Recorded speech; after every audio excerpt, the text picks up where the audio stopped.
Hello, my name is Havilah Gianetta, and I am running a GoFundMe campaign for a book that I'm trying to finish. It's a nonfiction memoir. I'm about to give my fourth reading update. I was supposed to do it earlier, but there was a family emergency. So, this is a memory I had from when I was about 11 years old, and I met the woman who would become my spiritual mentor. I called her my fairy godmother, even though she hated that phrase. And this was the first time that we began really interacting. I begin every section with a quote, and this one is from Disney's 1950 animated Cinderella. All right. I can't believe. There's nothing left to believe in. Nothing.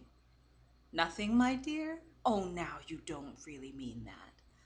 Oh, but I do. Nonsense, child. If you'd lost all your faith, then I couldn't be here. And here I am. And again, that was from Walt Disney's 1950 Cinderella. So you were saying that your summer camp has art classes. Do you want to be an artist someday? Another one of Deb's probing questions. Oh, I don't know, I mumbled, fascinated by how finely she sliced the squash before sliding it into the stew without spilling anything. Do you ever think about suicide? Deb stopped chopping for a moment, her knife handle suspended in midair. Do you?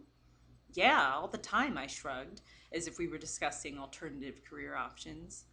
Deb's eyebrows rose, but her features didn't portray any other reaction. Why do you think that is? I don't know, I trailed off. Whenever I talked to Mom about my depression, she acted like I was being dramatic. But Deb seemed to be concentrating on me with her whole body, as if her keenness to hear my intentions meant that I should pay more attention to them too. Why did I want to kill myself? No one had ever asked me that before. I could vaguely remember a time when I didn't feel that way, but the fixation with death had overtaken my mind, like a black hole consuming my other thoughts and memories. I just don't want to be here, I guess. I understand that, Deb nodded. I was suicidal for most of my life, really. Yeah, I guess. Wait, what? I blurted. You were suicidal too? Since when? Why? The usual. Disconnect.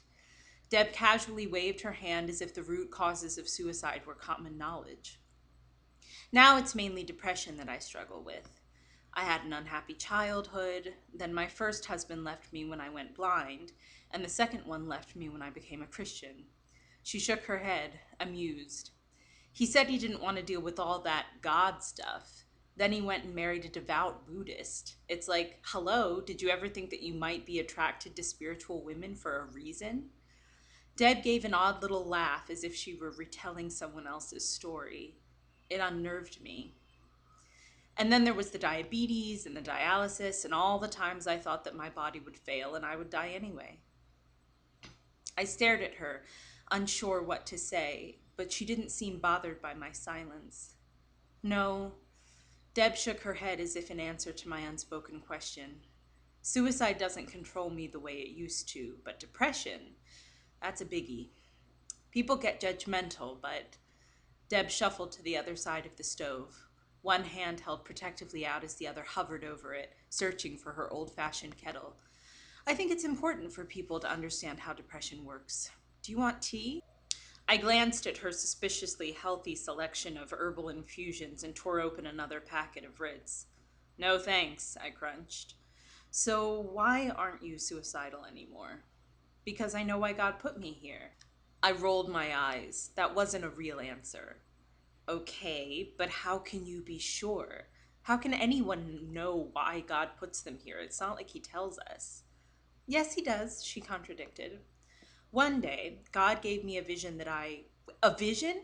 I interrupted, envy surging through me as soon as the word left her mouth. You have visions? Deb nodded nonchalantly, as if I'd asked whether or not she peed yellow. In the vision, But how? You can't, I sputtered. People don't just go around having visions. Stuff like that doesn't happen anymore. Visions are one of the most consistent ways God speaks to me, Deb shrugged. One of the ways, I mimicked sarcastically. Who did this chick think she was?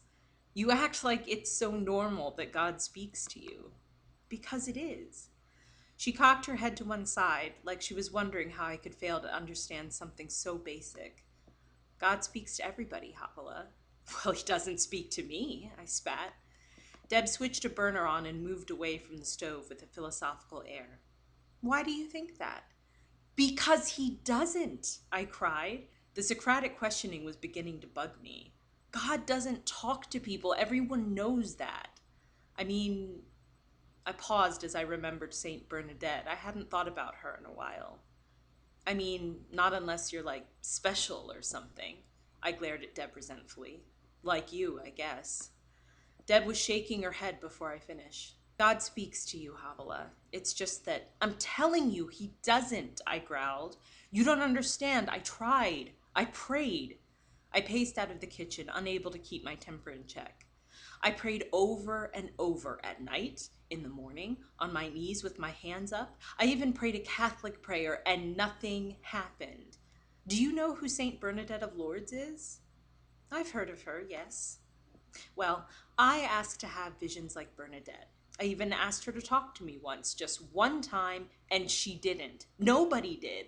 All the other times I asked God and Jesus and Mary for help, no one ever spoke to me. God is always speaking, Deb repeated quietly. She followed me out of the kitchen, meeting my gaze as if she could actually see it. He speaks to everyone. The problem is that most people don't know how to listen. I stood still for a moment. Looking directly into Deb's eyes made me realize where their unnatural glint came from. Her pupils weren't black.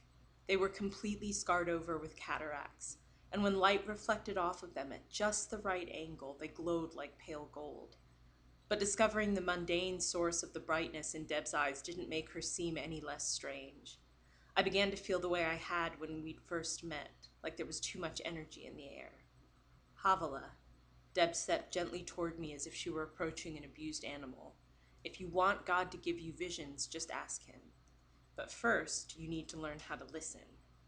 I can teach you if you want me to.